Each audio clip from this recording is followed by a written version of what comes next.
Nós estamos aqui para o evento Café Literário, tema O Poder da Palavra na Literatura de Carla Madeira, uma das escritoras mais lidas do Brasil. O evento tem como...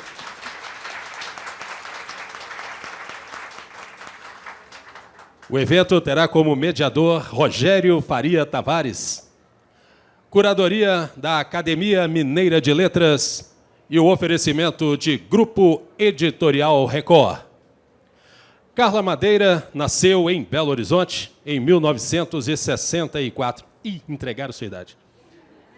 Interrompeu o curso universitário de matemática para ingressar e se formar em jornalismo e publicidade. Foi professora de redação publicitária da Universidade Federal de Minas Gerais e é sócia e diretora de criação da agência de comunicação Lápis Raro, uma das mais conceituadas do Brasil. Se não tivesse escrito isso, eu diria por conta própria, já fiz vários trabalhos para Lápis Raro. Lançou em 2014 o seu primeiro romance, Tudo é Rio, um sucesso editorial recebido com entusiasmo pelo público e pela crítica. Também é autora de A Natureza da Mordida e Véspera. Em 2021, se destacou como a autora brasileira mais lida do Brasil. Agora sim, palmas para Carla Madeira.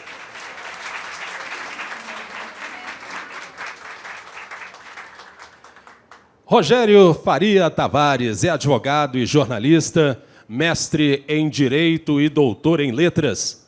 Foi presidente do BDMG Cultural e atualmente preside a Academia Mineira de Letras.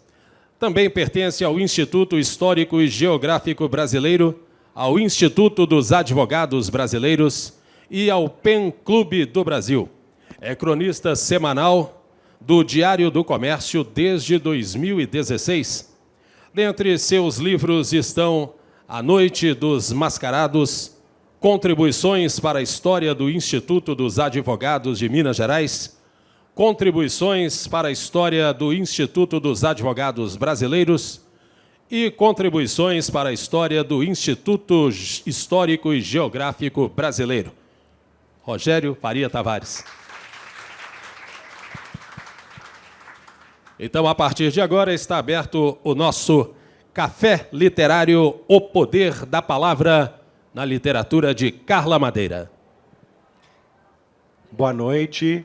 Muito obrigado ao nosso amigo, mestre de cerimônias, que tão bem apresentou esta sessão. Eu agradeço aqui a presença de todos e de todas. Destaco aqui a presença de José Amaro Siqueira, o Zinho, marido da Carla Madeira, que está aqui acompanhando essa sessão, né? Quero agradecer também a presença da escritora Carla Madeira, que aceitou generosamente, que acolheu generosamente o convite da Bienal Mineira do Livro, da Academia Mineira de Letras, para conversar com a gente. A minha função aqui é muito simples. Eu vou fazer algumas perguntinhas para a Carla, muito rápidas, muito sintéticas. Vou levantar a bola para ela sacar, tá bem? E depois a gente vai abrir as perguntas, né, o espaço para que as pessoas presentes façam as suas perguntas para Carla Madeira. Porque a Bienal é isso, é o encontro entre as leitoras e os leitores e os escritores, né? A gente que ama literatura quer muito encontrar aquele ou aquela que é responsável por fazer a gente viajar, não é isso? Muito bem. Olha, vou começar do começo, Carla.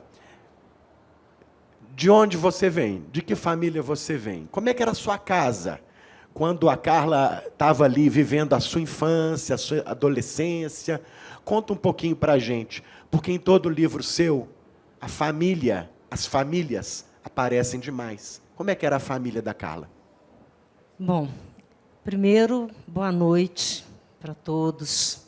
Muito obrigado pela presença de vocês. Eu estou muito feliz de estar aqui, conversando com as pessoas que vivem aqui em BH, e realmente muito especial.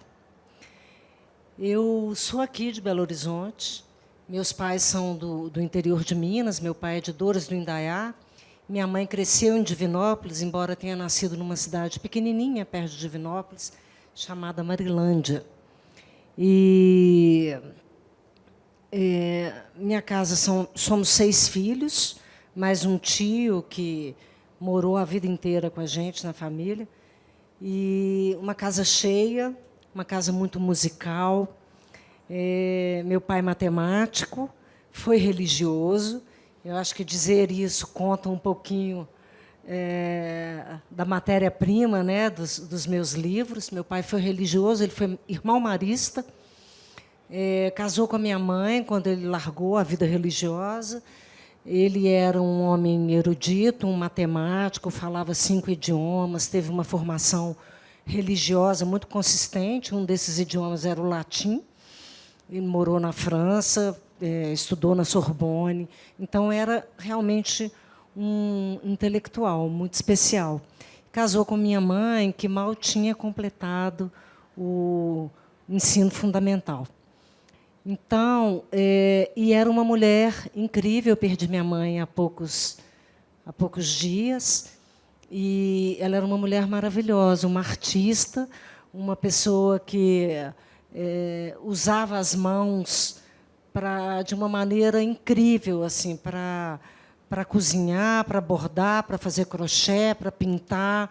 Era uma pessoa que gostava de rimas, gostava de música, olhava para o céu e via bichinhos nas nuvens. Era uma sensibilidade imensa, um talento imenso. E então eu sou filha dessas duas forças, né?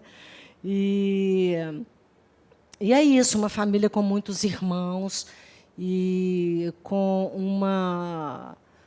um senso de família, uma ideia sobre família assim muito especial, né? Por exemplo, a gente viajava na época das férias, pelo menos 2 vezes por ano. Meu pai e minha mãe tinham uma casa em Guarapari.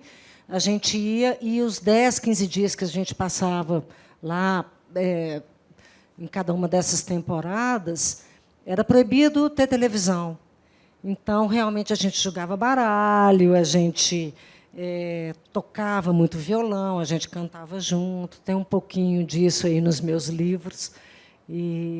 Porque escritor, a gente não escapa dessas memórias afetivas, de uma maneira ou de outra, elas atravessam a obra da gente, né? Carla, aí houve um momento em que foi necessário fazer a escolha aí do curso universitário, né? Você primeiro esteve na matemática e depois foi para a comunicação. Eu queria que você contasse um pouquinho essa história desse momento da sua vida, né? A experiência com a matemática, a gente sabe ali que tinha uma referência, né, paterna forte em favor da matemática. Quem leu Véspera sabe muito bem que a matemática desempenha um papel especial na literatura da Carla. Então, você viveu esse período e depois foi para a comunicação. Conta um pouquinho como é que foi esse momento. Eu, quando estava na escola, todos os meus irmãos fizeram áreas exatas, foram para a área de exatas.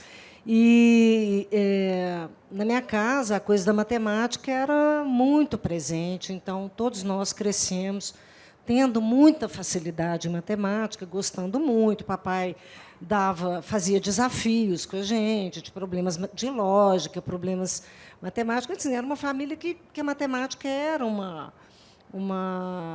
jeito de pensar, de ver o mundo, Então, assim, eu tinha muita facilidade e, para mim, foi um caminho natural ir para a matemática. Mas, na época, eu já tinha uma relação muito grande com arte, com outras linguagens. Eu tocava violão, eu já pintava, já era uma pessoa que gostava de teatro, já tinha muito esse lado. E, mesmo assim, fui para a matemática, entrei na Universidade Federal, fui aluna do meu pai. Eu acho até que tinha um pouco desse desejo, essa curiosidade de ser aluna dele.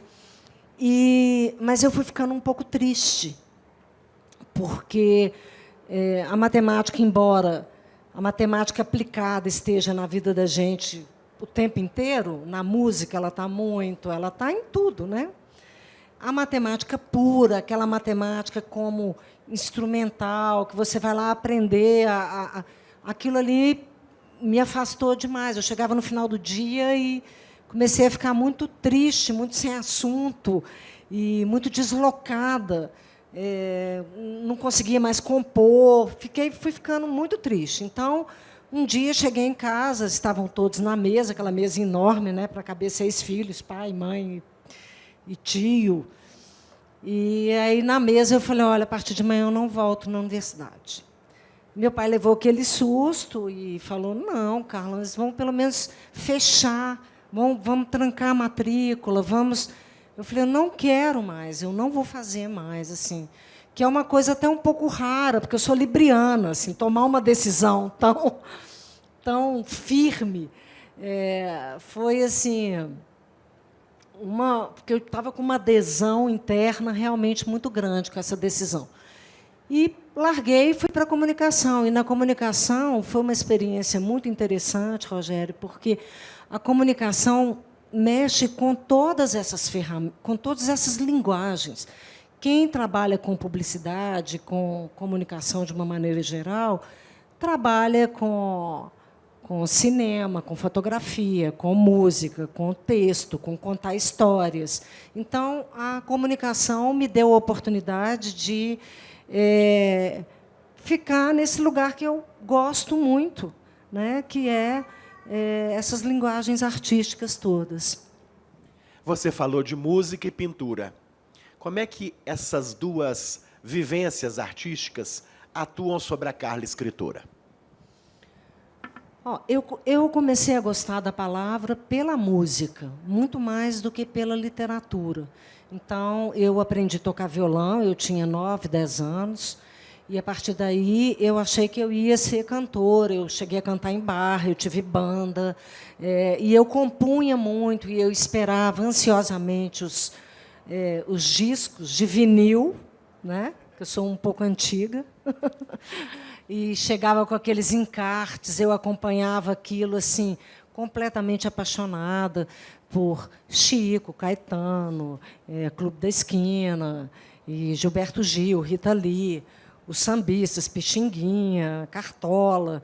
Então, eu me apaixonava com aquilo, me encantava profundamente com aquilo, e isso eu acho que isso tem uma influência grande na minha escrita, porque a publicidade também tem, né? Eu não acho que só a música, mas essa coisa de gostar de frases curtas, de gostar de uma certa poesia na prosa, eu acho que isso eu fui construindo a partir desse histórico com a música e com a publicidade também. Acho que a publicidade me deu muito esse olhar de síntese de uma história, porque, na publicidade, os formatos são muito pequenos. Você tem que fazer um filme de 30 segundos ou de 1 minuto. Você tem que fazer um anúncio que tem pouco texto, que tem um título. Então, eu acho que eu tive um treino grande com esse tipo de linguagem.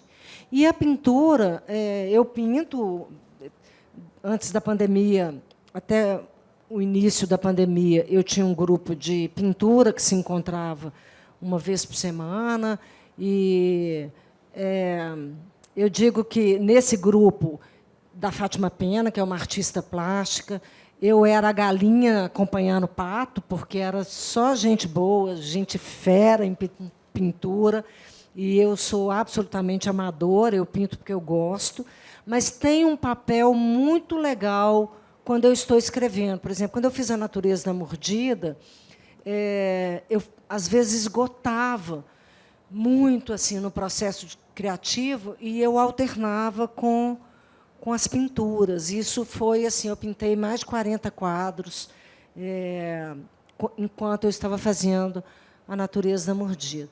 Então, acho que tem esse papel assim de ser um encaminhamento mesmo de uma energia ou de uma angústia que está no corpo, e que eu acho que a arte, essas linguagens, têm o papel de ajudar a encaminhar mesmo essas energias, né? E porque a sua literatura também é muito imagética, né? A gente vai lendo e vai visualizando tudo aquilo que você está escrevendo. Talvez a pintura também colabore para isso, né, Carla? Para essa potência imagética que fica depois no texto. Eu acho que tem a pintura, que tem isso, e tem, né, novamente falando, a questão da publicidade, porque eu tenho uma agência que tem 35 anos e sou diretora de criação na agência, então eu fiz muitos filmes, muitos roteiros, essa proximidade com o cinema, com fazer roteiro. Eu acho que isso também impacta o meu jeito de escrever, né? Que eu sou muito imagética mesmo, né? Assim. Muito. E aí a Carla conta uma história, muita gente já conhece essa história, certamente, que foi a da cena inicial, digamos assim, de Tudo é Rio, né? Que foi escrita num momento específico, né? Que foi uma cena muito forte e que levou aí a um hiato, não é? De 14 anos, até que esta história fosse retomada. Eu queria que você contasse um pouquinho isso, Carla, você já falou muito isso, mas eu queria que você contasse um pouquinho a história do primeiro livro, que é Tudo é Rio. Então, eu comecei a escrever Tudo é Rio. Quem leu Tudo é Rio? Levanta a mão. Uau! Que bacana. Eu comecei a escrever Tudo é Rio quase com uma escuta, assim, uma insistência, um desejo de fazer um exercício de linguagem. Quando eu comecei a escrever, eu não tinha a menor ideia de que eu ia escrever um livro. Eu estava ali experimentando aquela musicalidade, aquele narrador, e muito despretensiosamente. E eu comecei pela história de Francisca, que lá na frente vira uma parte pequenininha, né? Ela é uma personagem importante, mas é uma parte bem pequena. Eu comecei por essa parte e escrevi uma longa história sobre Dinha Zezé, que tem 3 Marias, que são as meninas que Francisca depois passa a cuidar. E meio que fazendo aquele exercício ali, o romance, normalmente, fazendo aqui um parêntese, o romance tem um tema, ele é igual à construção de uma sinfonia, né? Tem um tema, mas se você quer que seja um romance, não um conto, não uma coisa pequenininha, você tem que se afastar desse tema, voltar no tema, se afastar do tema, voltar no tema, porque senão fica uma coisa muito curtinha, você tem que ir. Cada afastamento desse, ele tem o desafio de enriquecer esse tema, de provocar um retorno que valoriza o tema, que prende, que vai costurando aquele tema, né? Que não vira uma barriga, mas vira alguma coisa que importa, que ajuda a gerar valor. E aí eu cheguei num lugar, em Tudo é Rio, que eu falei, nossa, eu preciso me afastar, senão vou acabar aqui. Eu estava gostando. E aí eu comecei a história de Lucy, né, que é o lugar onde Tudo é Rio começa. Comecei aquela parte e escrevi a cena de Venâncio com o filho, e aquilo me chocou muito. Assim, eu fiquei muito chocada de ter escrito aquilo. E muito sem recurso para continuar uma provocação que eu tinha feito, né? Eu não sabia sair daquela situação. E eu não tinha filho quando escrevi isso. Eu simplesmente paralisei, não consegui mais escrever. Fiquei 14 anos formalmente longe dessa escrita, mas, na verdade, o livro não parou de ser escrito, aquilo continuou a ser escrito de alguma maneira, aquela perturbação tinha sido muito intensa, então, vira e mexe, eu pensava em alguns elementos, eu pensava em algumas possibilidades, e 14 anos depois, aí sim, depois de 2 filhos, eu voltei ao livro, eliminei tudo que vinha antes, porque se aquela história tinha me paralisado naquele lugar, eu entendi que era ali que eu queria mergulhar. E eu tive um ritual de retorno, que foi o capítulo 4, que é uma palavra. Foi uma espécie de voltar, né? De, nossa, vou lidar com isso agora. E aí foram 8 meses insanos, escrevendo todos os dias, e foi esse o processo. A violência está muito presente nos seus livros, com cenas muito fortes. Eu queria que você falasse um pouquinho sobre isso. Como é que você, como autora, constrói essas cenas? O que você sente ao construir essas cenas? Né, você falou várias vezes aí, né, que Tudo é Rio foi um transbordamento. Você já falou isso em várias entrevistas, né? E talvez aí a presença de cenas tão impactantes, tão fortes, sirva para entender um pouco essa sua impressão sobre ter escrito essa obra. O que é a violência na sua literatura? Eu tenho um assombro, assim, uma inquietação com a condição humana. Isso é uma coisa que atravessa todos os meus livros e é uma coisa que me perturba muito.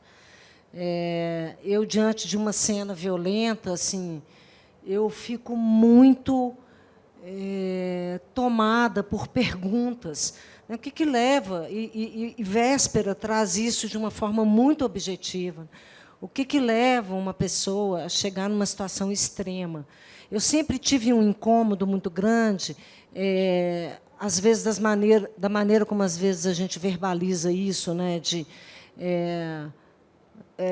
como se aqueles protagonistas de uma cena de violência não fossem pessoas que estão sendo gestadas nessa sociedade que a gente vive. Então, isso é uma coisa que me coloca muito em questão o tempo inteiro. Então, diante da violência que a gente vive no Brasil, no mundo, isso tem sido uma fonte imensa de inquietação para mim, sabe? Me traz muitas perguntas. Por que as pessoas chegam a esse ponto, a esse extremo de violência, né? E eu acho que isso eu tenho muito interesse nisso, especialmente essa questão da família, né? A família como um primeiro núcleo violento, sabe? Porque eu acho que a família é o primeiro lugar dos nossos primeiros pactos civilizatórios. É a família que mostra o mundo para a gente e o que a gente quer, o que a gente acredita, como que a gente tem que respeitar o outro ou não, como que a gente tem que... se dentro da família não existe respeito ao que cada um é, né? Se não existe respeito, se isso não vem lá deste núcleo primeiro, não é? Eu acho que, em muitos lugares, né, de muitas maneiras, infelizmente, as famílias são matrizes de violência, né?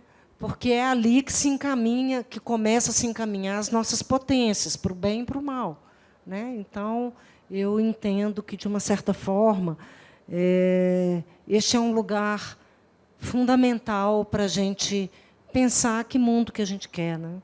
Para a gente começar a mudar o mundo, são dentro das famílias, né? Você trata muito das relações pais e filhos, marido e mulher, e agora, em Véspera, você trata de um tema clássico da literatura universal, que é o tema da fraternidade, dos irmãos, não é?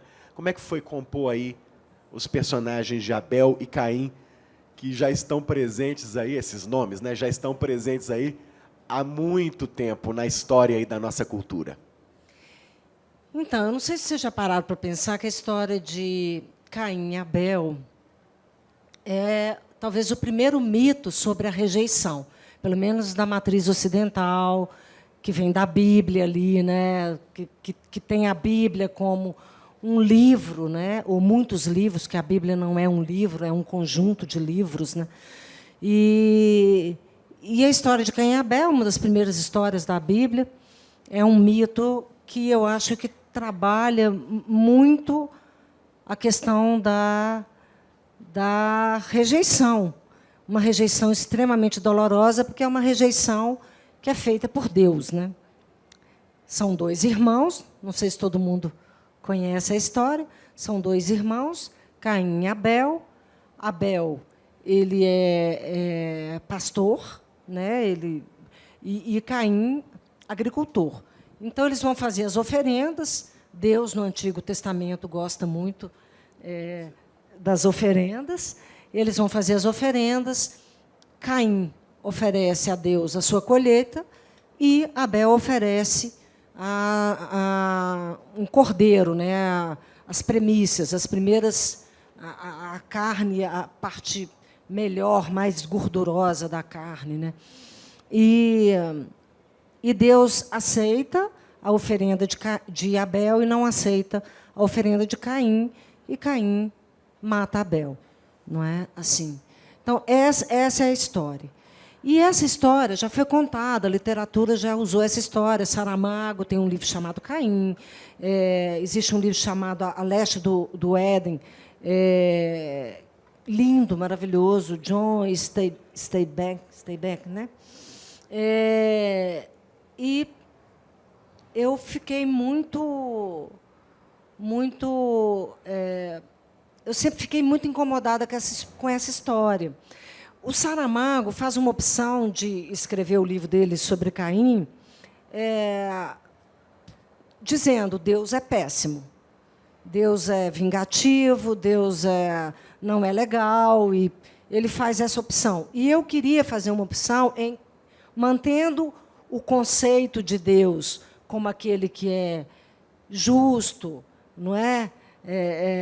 Benevolente, onisciente, onipresente, né? Esse Deus, o que explicaria, se Deus é bom, o que explicaria essa atitude, né? O que explicaria essa rejeição? Então, eu trabalhei isso, toda a história de Véspera é baseada nessa ideia da rejeição. Para quem já leu, sabe, ali no início do livro, uma mãe, né, que é a Vedina, rejeita o filho de 5 anos, depois ela também foi rejeitada pelos pais, deram ela para os avós para serem criadas. Veneza, que é uma outra personagem, também tem uma história de rejeição. E toda essa construção parte da ideia, dessa primeira ideia inicial, que está no mito de Caim e Abel. Nós estamos falando aí de Caim e Abel, e você citou a Bíblia. Quem conhece a literatura de Carla Madeira sabe que a presença da religião, e ela já falou isso, é forte, não é? Tanto como inspiradora de condutas, quanto como inspiradora da infração dessas condutas, não é?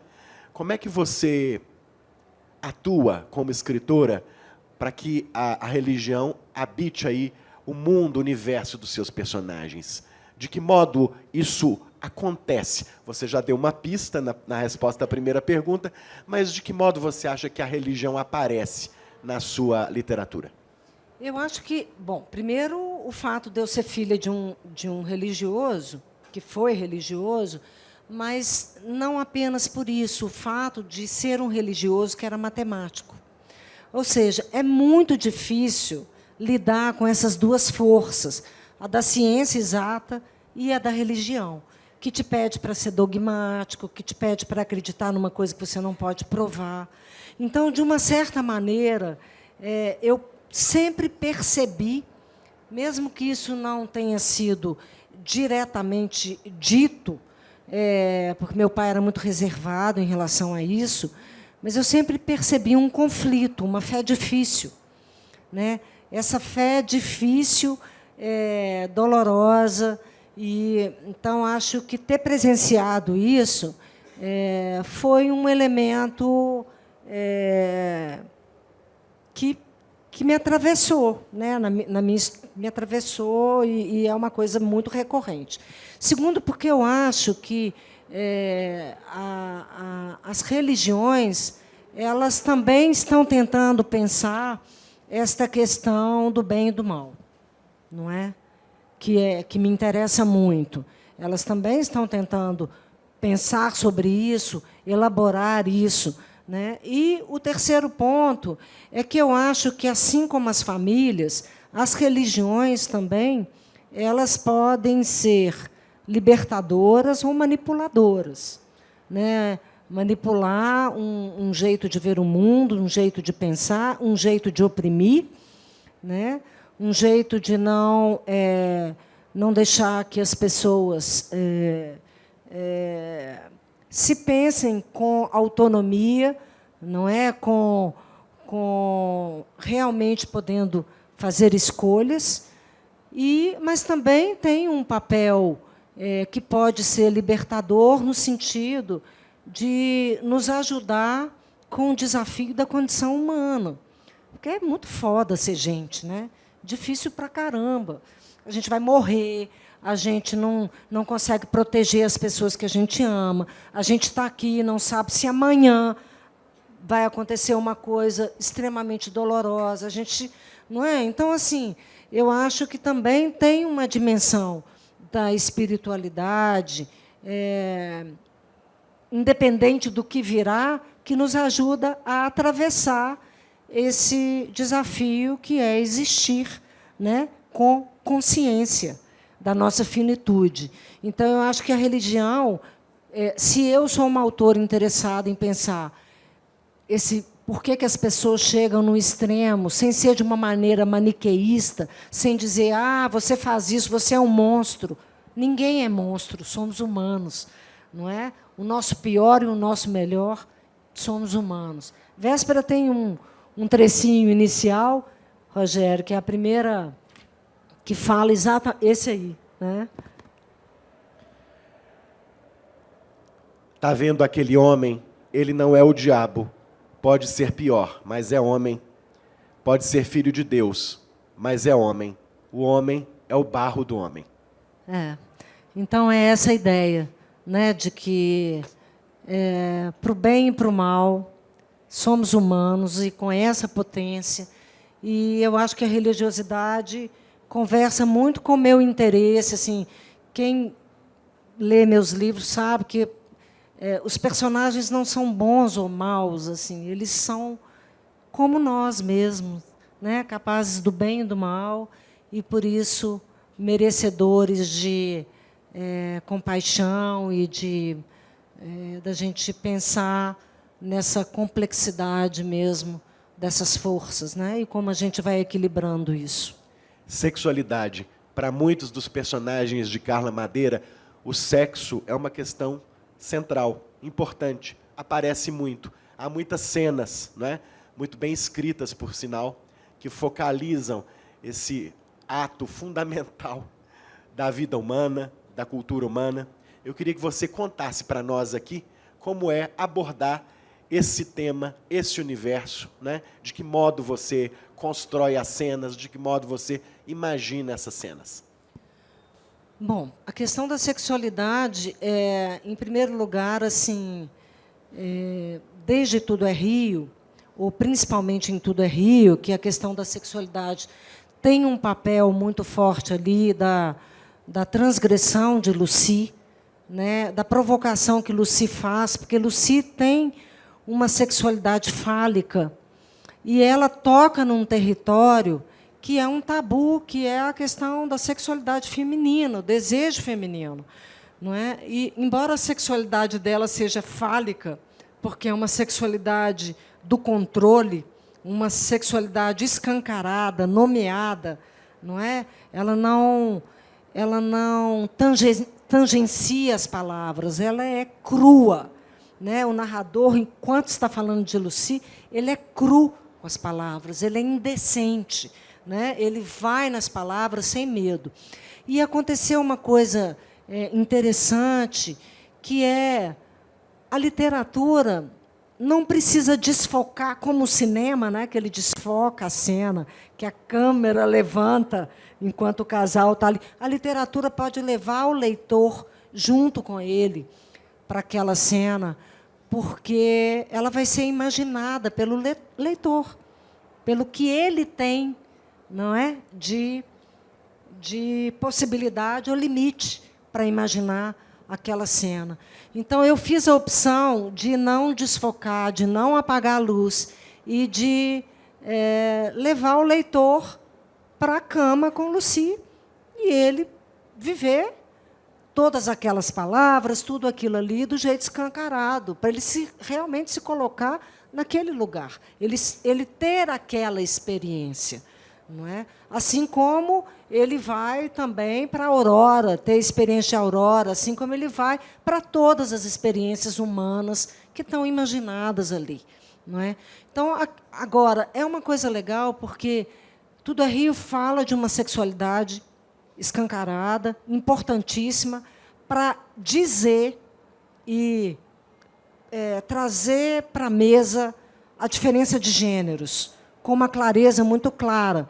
Por que o gozo na nossa sociedade é para o homem e o sacrifício é para a mulher?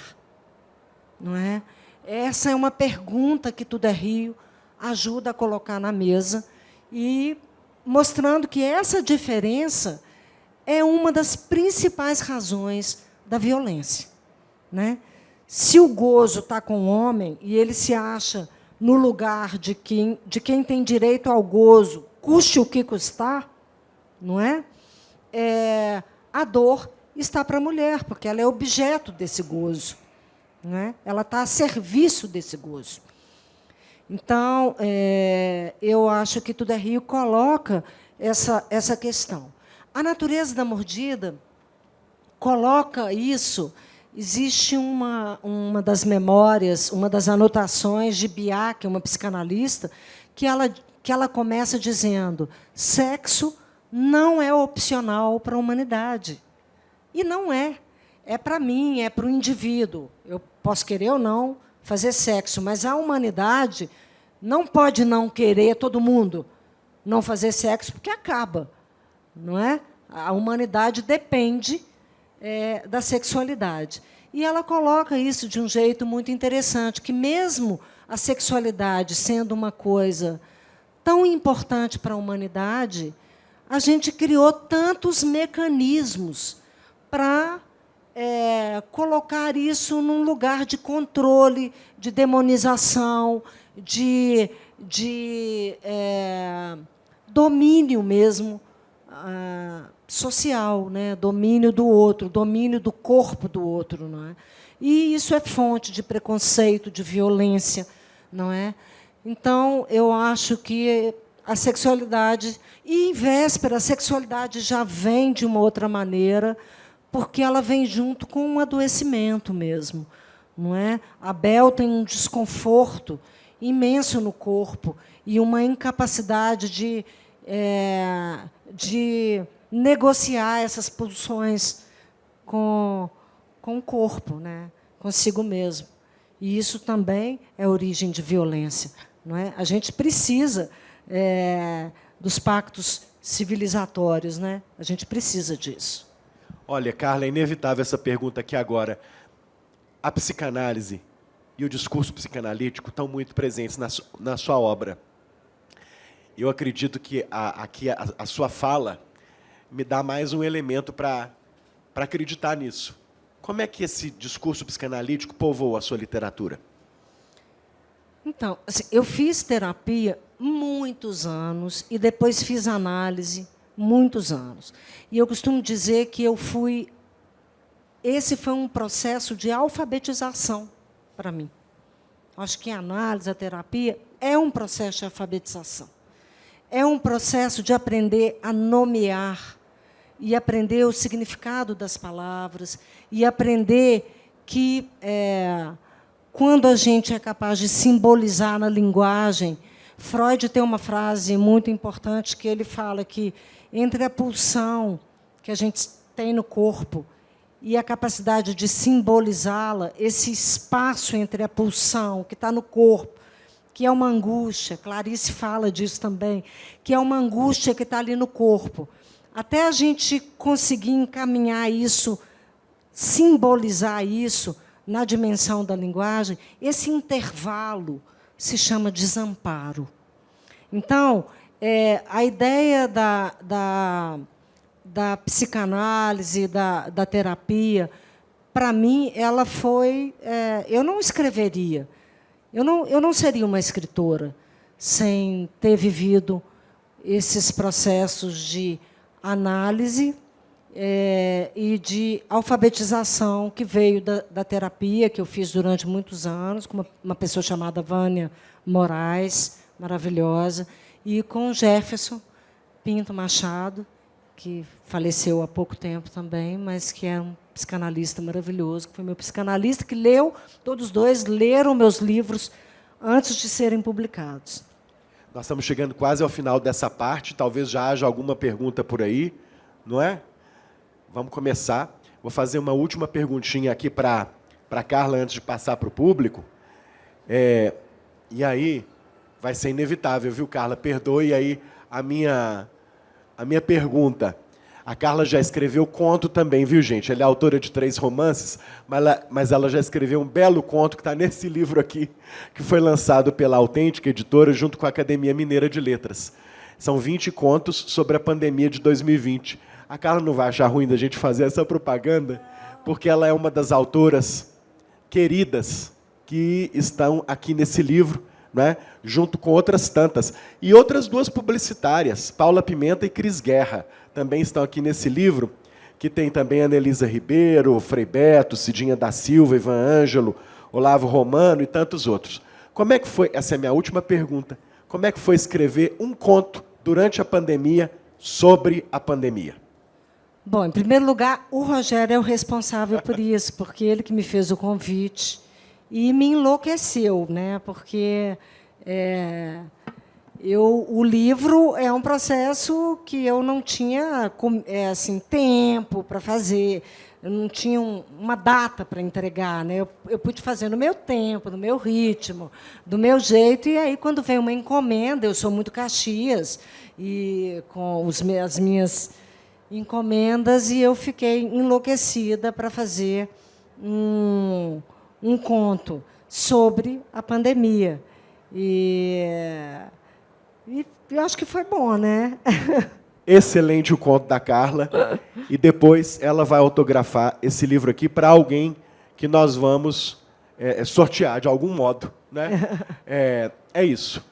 Eu queria a primeira rodada de aplausos para Carla Madeira.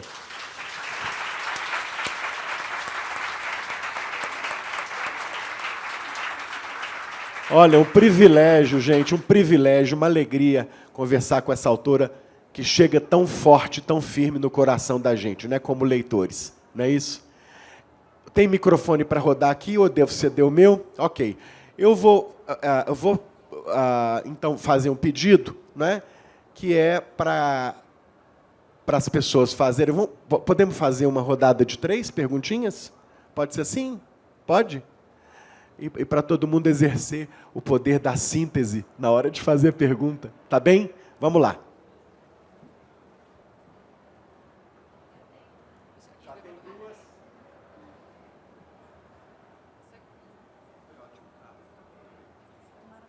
Tá ligado? Oi, boa noite. Tá ouvindo? Boa noite. Boa noite. Eu achei interessante que você falou que você teve um gap de 14 anos, né, para continuar o livro. E eu tinha a sensação de que o livro ele era completamente ficcional.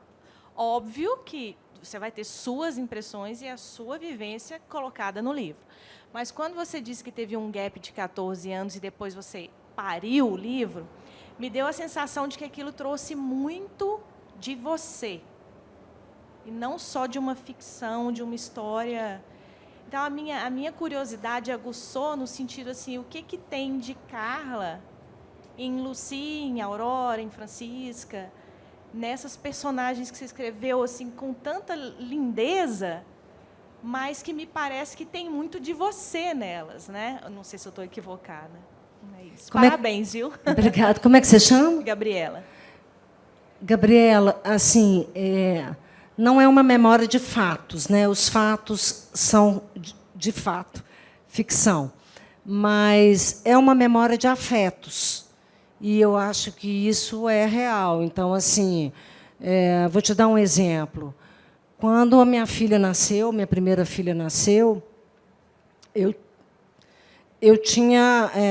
tive um pouquinho de depressão pós-parto e eu tinha muito medo de julgar ela. Olha que coisa louca. Então, assim, eu já tinha escrito a cena que me paralisou e é lógico que... então, fiquei... Assim, eu não sabia se era um sugestionamento de eu ter escrito, fiquei um pouco naquilo. Aí, quando estava cuidando disso, dessa pequena depressão, né, depois do parto, eu, conversando com a minha mãe, ela me contou que, quando eu era bebê, ela sentiu muito isso. Então, a gente tem muitas coisas lá que são, por exemplo, a família musical, não é? A Aurora tem muito a ver com a minha mãe. Todas as minhas mulheres têm muito a ver com a minha mãe, seja por proximidade ou, pelo contrário, por antagonismo. Não é? Então, assim, eu acho que a gente... quando eu estava escrevendo Véspera, o primeiro rascunho de Véspera terminava com uma frase assim: imaginar é sempre revelar um pouco de si mesma. Né? É uma frase que saiu do livro, meu marido fica chateado, porque ele gostava dela. Mas eu acho que tem a ver com isso. Não é? Eu acho que eu estou em todas as coisas lá, porque, de alguma maneira, aquele sentir, eu sou capaz de imaginar aquele sentir, porque, de alguma maneira, aquilo fez sentido para mim.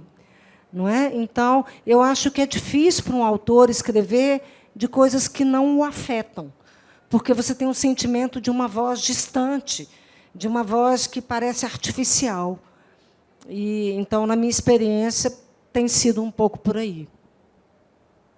Boa noite. Boa noite. Você falou no começo que você teve uma criação muito religiosa e que isso te influenciou na escrita.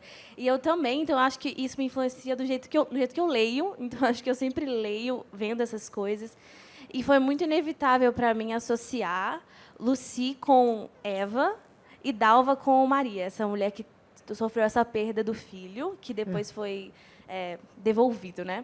E eu queria saber se isso foi uma viagem minha, assim, de ter essas histórias assim sempre no fundo da mente quando eu estou lendo outras coisas, ou se você realmente pensou nisso ou fez essa associação assim quando você escreveu essas personagens. Não, eu não fiz essa associação, mas eu adorei saber que você fez.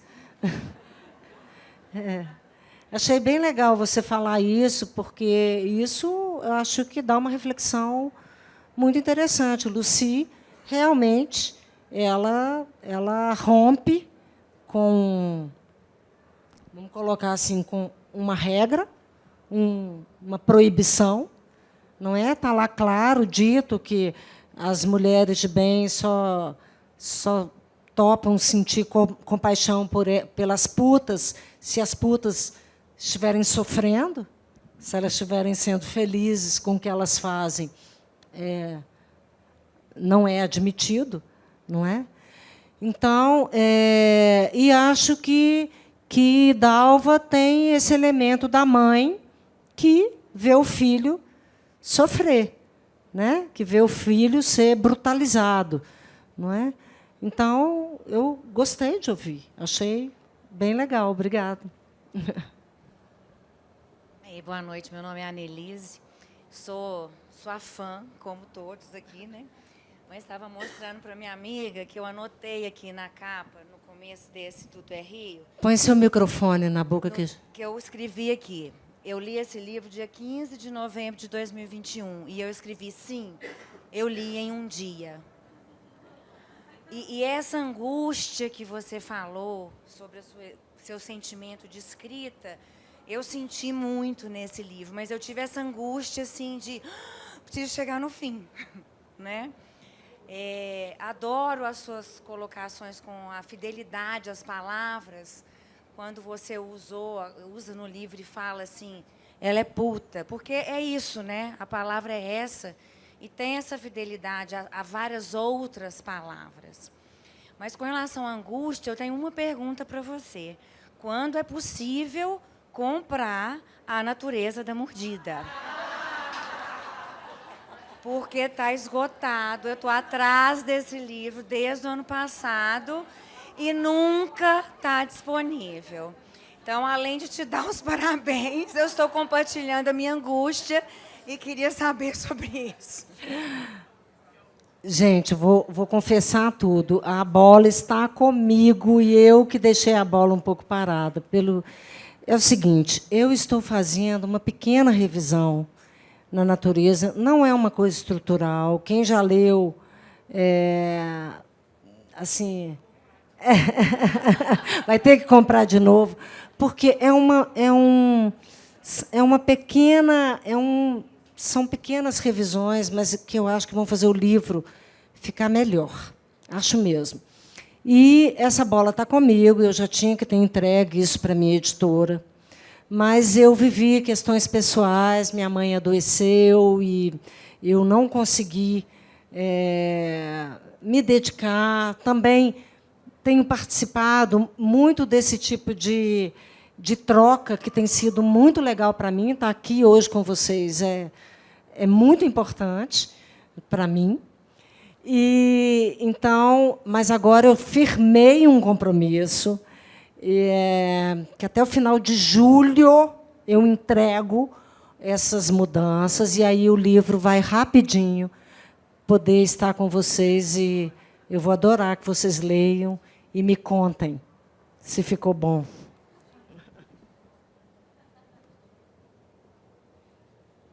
Ei, boa noite, Carla. Eu sou uma grande fã sua e todas as minhas amigas que estão comigo também. A gente tem um clube do livro e a gente já discutiu e leu tanto Tudo é Rio quanto Na Natureza da Mordida. E agora a gente vai discutir semana que vem o Véspera. Então, a gente é super fã sua. E eu gosto muito dos seus livros. E Na Natureza da Mordida me tocou muito porque ele é um livro, para mim, muito belo-horizontino. Eu morei em BH a vida inteira e nasci aqui. E é engraçado que cada pessoa que eu converso imagina o livro sendo passado num lugar diferente. Assim. Então, eu me senti na Savassi, tem uma amiga minha que se sentiu ali na Bandeirantes, ela falou que se sentiu na Prudente, cada uma se sente num lugar. Assim. E eu queria saber assim, se aquela cena final ali do livro, assim, aquele reencontro delas...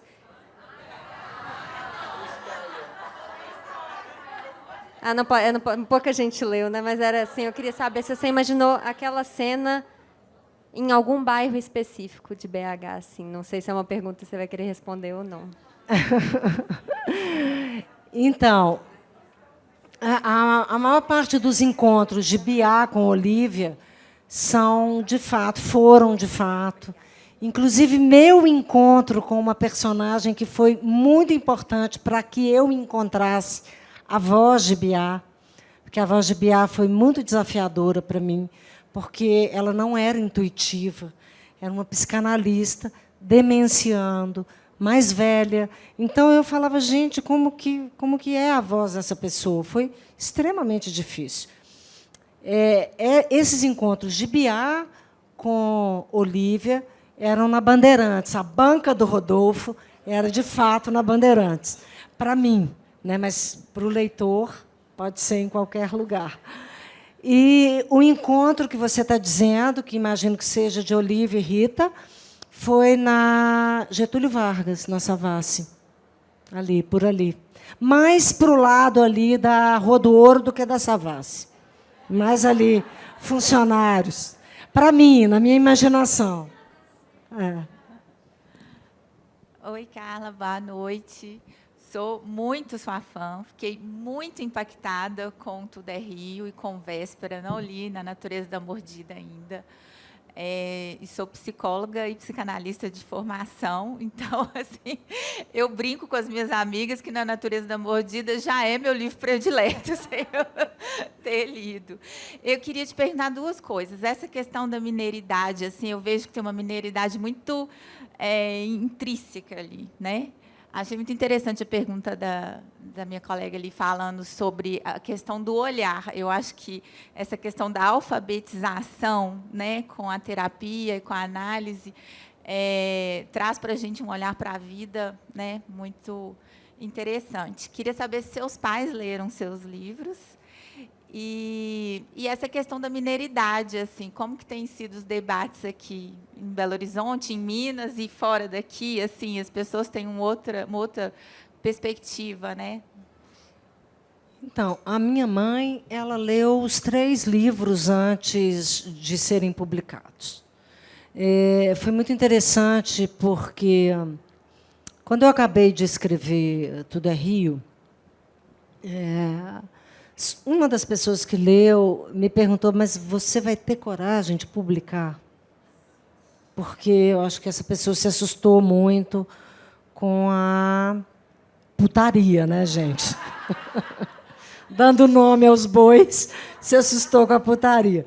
E eu publiquei, falei, vou ter coragem de publicar. Mas eu chamei minha mãe, eu falei, bom, se minha mãe... Meu pai já tinha falecido. Então, meu pai já tinha falecido. E a minha mãe foi lá para casa, no final de semana. Eu falei, você vai ficar de sexta a domingo, eu vou te dar esse livro aqui para você ler. E ela leu todo comigo. E ela ficou muito comovida. Muito comovida. Ela achou muito bonito. E depois, o meu primeiro clube do livro foi um clube aqui em Belo Horizonte, formado praticamente por mulheres. E eram 30 mulheres. E eu cheguei, assim, eu estava muito nervosa, assim, porque era primeiro feedback, né? Eu falei, gente, eu não sei se eu vou apanhar aqui, ou se eu vou, o que vai acontecer. Quando a gente chegou, o Zinho, meu marido, foi comigo. Eu falei, vai comigo, né? Qualquer coisa você me defende. Então, quando a gente chegou, as mulheres, os livros estavam mega grifados, marcados, post-it em todo lugar, e tinham professora de literatura, juízes, advogadas, dentistas. E a primeira mulher que falou, eu nunca vou esquecer isso, porque foi tão comovente. Ela virou e falou assim, alguns anos atrás, eu tive um filho, ele nasceu e, no dia seguinte, ele morreu. Eu fiquei muito triste.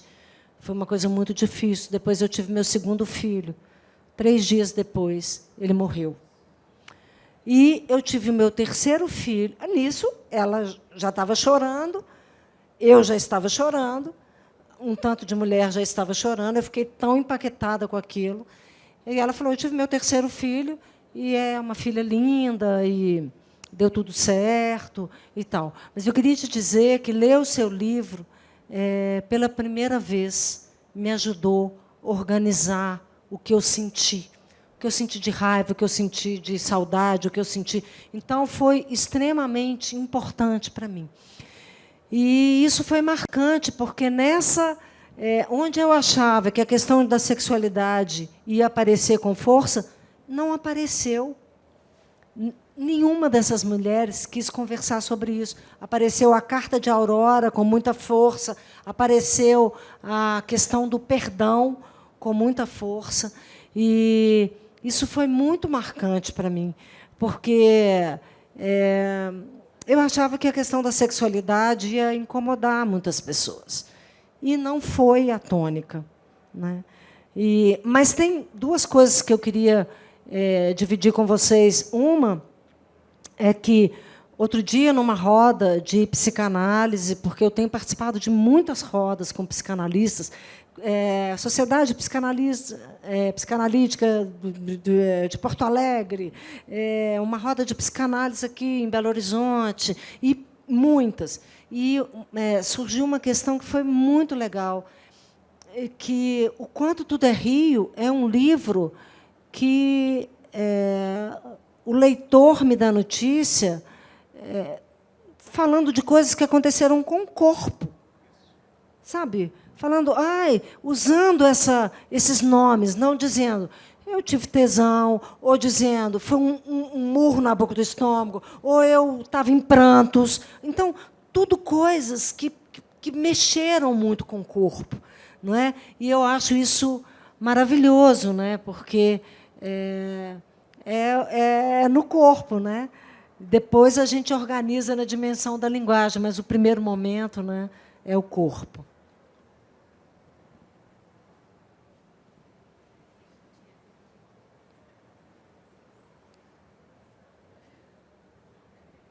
Ei, Carla, boa noite. Boa noite. Dionísio. Primeiramente, parabéns pela sua obra. Todo mundo aqui é fã, né? Está todo mundo verbalizando isso e não tem como ser de outra forma. Bom, diante disso que você acabou de citar, de como é que as pessoas se sentem e ficaram depois de ter lido sua obra, como é que é para você perceber esse movimento todo? Perceber o tanto que os seus livros mudam as pessoas, o tanto que os seus livros mexem com as pessoas. Porque assim, eu senti na pele também, né? Eu li o Tudo é Rio primeiro, senti na pele, e no dia seguinte eu queria que todo mundo lesse, né? Falei para os meus livreiros todos, gente, vocês têm que indicar isso, todo mundo tem que estar sabendo disso que está acontecendo, disso que está escrito. Obrigada. Então, assim, a gente fez um trabalho muito legal em cima disso, mas pelo fato disso ter mexido com a gente, né, com a nossa história, com o nosso eu, como foi para todo mundo aqui. Mas, enfim, voltando à pergunta, como é que você lida com a questão da mudança do livro na vida das pessoas, na mudança da sua obra na vida das pessoas? Como é que isso impactou em você ou impacta até hoje? Olha, essa troca com o leitor que eu tenho vivido e que me faz ouvir esses depoimentos, né, é super bacana. Acho que Tudo é Rio não tem só bons depoimentos, tem questões polêmicas, tem pessoas que colocam a questão da violência doméstica, né, questões pessoas que colocam, será que Dalva podia ter perdoado Venâncio? Ou, às vezes, até não percebem, tem leitores que não percebem a questão do perdão como um movimento muito mais em direção ao agredido do que ao agressor, né? Confundem perdão, às vezes, com impunidade. Então, tem questões polêmicas. O que eu acho legal é de estar pautando, né? Assim, de estar provocando discussões. Não tem importância. Lógico que eu adoro que gostem, mas também já compreendi que, para proteger o espaço criativo, eu não posso nem me encantar demais com os elogios, nem me enfurecer demais com as críticas, nem ficar arrasado demais com as críticas. Porque, se isso me afetar demais, eu não vou conseguir proteger o espaço que eu preciso que esteja protegido para escrever. Então, por exemplo, quando eu saí de Tudo é Rio, quando eu comecei a escrever A Natureza, Tudo é Rio já tinha um certo grau de sucesso, mesmo que muito mais local, porque acontecia isso que você disse, assim, o livreiro indicava, as pessoas voltavam, o Alencar da Quixote me conta que as pessoas voltavam lá para agradecer a indicação, não é? E para comprar para outras pessoas. Então, já tinha um certo sucesso. E, quando eu fui escrever A Natureza, eu queria correr os meus riscos, de outra voz, de outro tipo de narrativa. Não, A Natureza é um livro desafiador no início, porque ele lida com mudanças de linguagem, ele lida com uma psicanalista. Então, eu queria correr esses riscos. E, se você fica muito preocupado em em repetir uma fórmula de sucesso, ou com medo de uma crítica, você vai contaminar esse espaço, que precisa ser um espaço de liberdade. Né? Eu não posso estar preocupado se vai gostar, se não vai gostar, se eu vou ser cancelada ou não vou ser cancelada, se as pessoas vão... Isso... Outro dia eu vi um autor falar uma coisa que eu gostei muito, que ele fala, quando eu escrevo, eu dou as costas para o mundo. E é isso mesmo, você tem que dar as costas para o mundo para você encontrar a sua verdade, aquilo que você tem adesão, que você tem aderência. E, agora, eu não posso deixar de dizer o quanto eu fico feliz de ver que está fazendo sentido para as pessoas, né? Que está provocando, que está mexendo com as pessoas e que elas estão querendo falar sobre isso, porque eu acredito que isso, de alguma maneira, melhora o mundo, né? Melhora as pessoas, porque as pessoas passam a se colocar no lugar do outro. E até aproveitando um pouco da sua fala, né? Oliver Sacks, que é aquele neurologista, ele fala que o nosso cérebro ele não é capaz muito de saber se foi uma experiência real ou se foi uma experiência vivida a partir da ficção. Que o nosso corpo não sabe muito bem distinguir isso. Então, as experiências com a literatura são experiências transformadoras mesmo, porque elas afetam o corpo, não é? E eu fico muito feliz que seja. Não é? Boa noite. Carla, mais uma vez também parabéns, né? Como outras pessoas falaram aqui. A minha pergunta é, você falou que foi pela comunicação, pensou na escrita de música, né? Eu tinha pensado nessa coisa mais da composição. Quando foi que a ficha caiu, assim, que você pensou, sou escritora, né? Não é uma outra área, assim. Quando foi que você entendeu isso, ou, sei lá, que pulsou em você essa necessidade da literatura, para além da parte da comunicação e da música? Assim, eu acho que essa ficha ainda não caiu. Essa coisa assim, sou escritora, ainda me assusta, para te falar a verdade, porque parece que tem nisso uma promessa que eu não sei se eu consigo carregar, Rogério. Mas assim, é um frio na barriga mesmo, porque cada obra, né? Mas eu, quando escrevi Tudo é Rio, eu adorei a experiência, porque eu já tinha experiência de palco, que é uma experiência maravilhosa. Eu já tinha uma experiência de compor músicas, que é uma experiência maravilhosa também. Nessa coisa da entrega, né? Ou mesmo a experiência de pintar um quadro e ficar horas ali pintando. Eu já tinha essas experiências, mas a experiência da escrita, durante tanto tempo, foi incrível, foi assim, arrebatadora. E, então, quando terminei, eu tive o desejo de que isso pudesse se repetir. Então, eu fico com esse desejo quando eu termino um livro. Eu quero tanto que seja possível fazer outro, me envolver tanto e tão intensamente com uma outra obra, como foi com os 3 livros anteriores.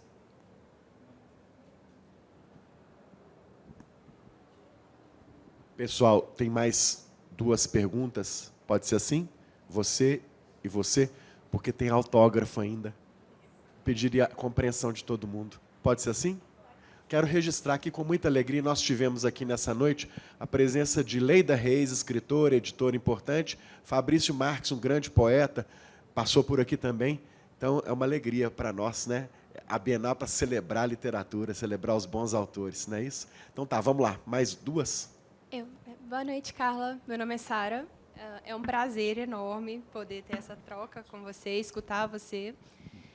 Sobre as histórias, ele estava falando sobre como afeta a gente, nós, leitores. como as histórias tão intensas, temas tão profundos, te afetam?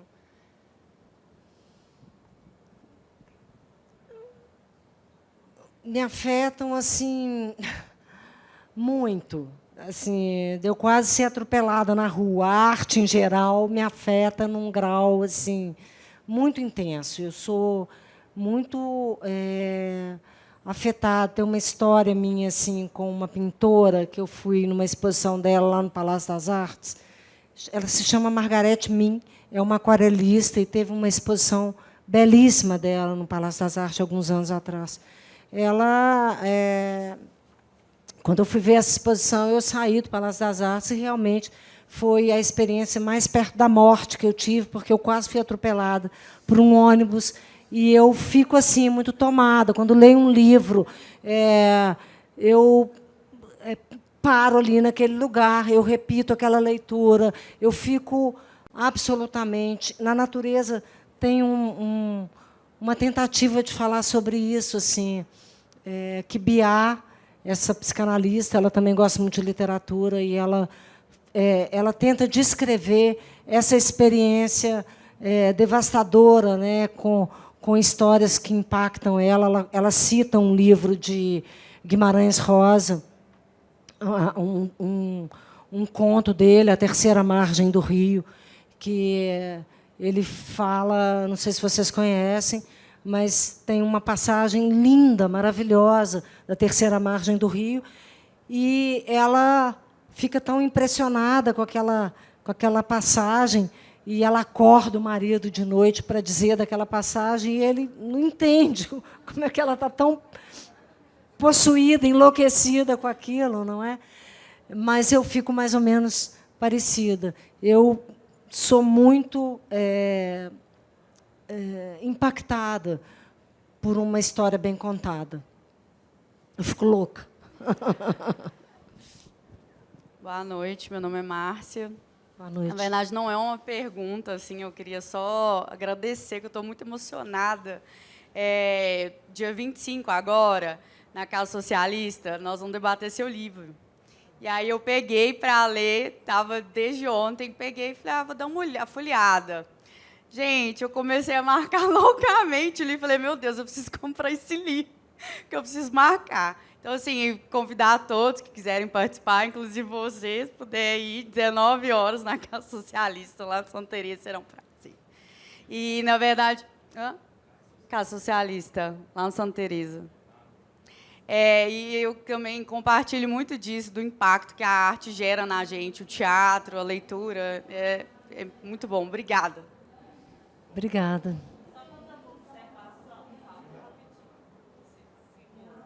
Carla, boa noite. Boa noite. A questão do grifar o livro, eu tenho que ter 2 livros. Um para emprestar e outro meu, porque é muito pessoal que você grifa, a pessoa vai saber muito sobre então eu tenho que ter 2, entendeu? Sempre. Seus livros. Eu acho que eu tenho que mudar a frase, né? Eu tenho que mudar a frase para grifar sempre revela um pouco de si mesmo. Né?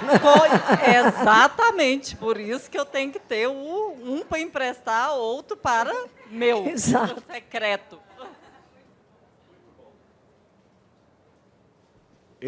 É um público querido, né? Demais, gente. Muito obrigada. Olha, parabéns para vocês, que foi uma delícia. E parabéns para Carla Madeira.